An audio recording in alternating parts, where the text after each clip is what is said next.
நண்பர்களே, நம்ம மேயாதமான் ஆடை இப்படின்னு சொல்லி ஒரு சூப்பர் லவ் குட் ஃபிலிமா பார்த்துருப்போம் நம்ம ரத்னகுமார் டைரக்ஷன்ல. ஸோ அவரோட டைரக்ஷன்ல இப்போ ரீசெண்டாக ரிலீஸ் ஆன 29 இந்த படம் எப்படி இருக்குன்னு சொல்லி இந்த ரிவ்யூவில் பார்த்தலாம். Welcome to mister review. நான் உங்க பிரதீப். 29 இந்த படத்தோட கதை என்ன?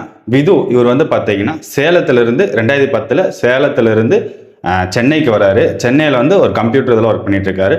அப்போ அங்கே அந்த கம்பெனியில் ஜாயின் ஆகிற விஜய்ங்கிற பொண்ணு அந்த கம்பெனியில் ஜாயின் பண்ணி ஒர்க் பண்ணிட்டு இருக்குது. அப்போ இவங்க 2 பேத்துக்குள்ள ஒரு லவ் வருது. அப்போ விது எப்படியாவது இந்த பொண்ணை கரெக்ட் பண்ணி ஆகணும் அப்படின்னு சொல்லி போராடிட்டு இருக்கும்போது அந்த பொண்ணு கேட்குது, உனக்கு என்ன ஃபியூச்சர் இருக்கு, உங்கள்கிட்ட என்ன இருக்கு அப்படின்னு சொல்லி கேட்கும்போது இவர்கிட்ட எனக்கு அதெல்லாம் எதுவுமே இல்லை, நான் உன்னை லவ் பண்ணுறதா என்னோட ஒரு வேலை அப்படின்னு சொல்லி சொல்றாரு.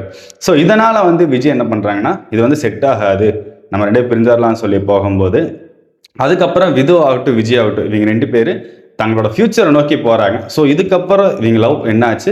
ஸோ இதுதான் இந்த படத்தோட ஒன்லைனாக இருக்குது. ஓவராலாக இந்த படத்தை பார்க்கும்போது நம்ம ரத்னகுமார் மேயாதமான் ஆடை இந்த மாதிரி படமெல்லாம் லவ் கான்செப்டில் சூப்பராக எடுத்திருப்பாரு.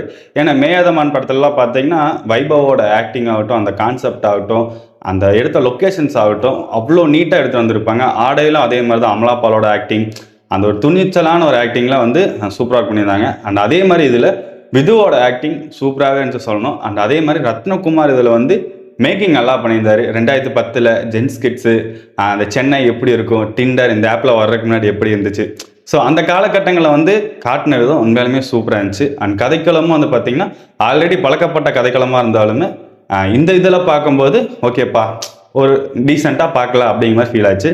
பிரீத்தி இந்த படத்தில் அவங்க கொடுத்த கேரக்டரை ஓகேப்பா ஓவராலாக சூப்பராக பண்ணிட்டாங்க அப்படிங்கிற மாதிரி தான் ஃபீல் ஆச்சு.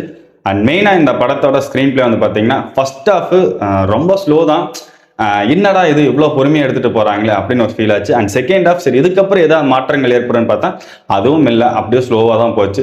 படத்தில் டெக்னிக்கல் வைஸாக சினிமோட்டோகிராஃபி சூப்பராக பண்ணியிருந்தாங்க. ஓகேப்பா ஒரு படத்துக்கு சினிமோட்டோகிராஃபி தான் ரொம்ப மெயின், அதை நீட்டாக கிளியராக எடுத்துகிட்டு போயிட்டாங்க. அண்ட் அதே மாதிரி மியூசிக் ஷான் ரோல்டன் சூப்பராகவே பண்ணியிருந்தார். ஒவ்வொரு இடங்களில் பார்த்தீங்கன்னா அந்த காதலை வெளிப்படுத்துகிற விதங்களாகட்டும் மியூசிக் நல்லாவே இருந்துச்சு. இந்த படத்தில் நான் மைனஸாக பார்த்ததுன்னா ஃபர்ஸ்ட் பாயிண்ட் விதுவோட ஆக்டிங். ஃபர்ஸ்ட் ஹாஃப்லாம் பார்க்கும்போது பார்த்தீங்கன்னா ரொம்ப மைண்ட் வாய்ஸ் பேசுகிற சொல்லி ரொம்ப ஒரு இரிட்டேட் பண்ணுற மாதிரி ஆயிடுச்சு. என்னடா இந்த ஆளுக்கு அதை டைலாக் பேசாமல் மைண்ட் வாய்ஸில் பேசிகிட்டு இருக்கேன் அப்படிங்கிற மாதிரி ஃபீல் ஆயிடுச்சு. அண்ட் விஜயோட ஆக்டிங்கை பார்த்தீங்கன்னா இன்னும் கொஞ்சம் இம்ப்ரூவ் பண்ணியிருக்கலாமோ அப்படிங்கிற ஃபீல் ஆச்சு.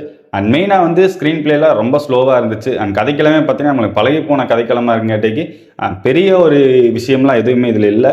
ஒரு என்டர்டைன்மெண்ட்டாக ஒரு ஒன் டைம் வாட்ச் பண்ணுறதுக்கு இந்த படம் உண்மையாகவே ஒர்த்துன்னு சொல்லுவேன். ஸோ கண்டிப்பாக நீங்கள் இந்த படத்தை தேட்டர்லையோ இல்லை ஓடிடியிலோ கண்டிப்பாக இந்த படத்தை வாட்ச் பண்ணி பாருங்க. ஒரு ஒன் டைம் வாட்சபிளுக்கு சூப்பரான படம்.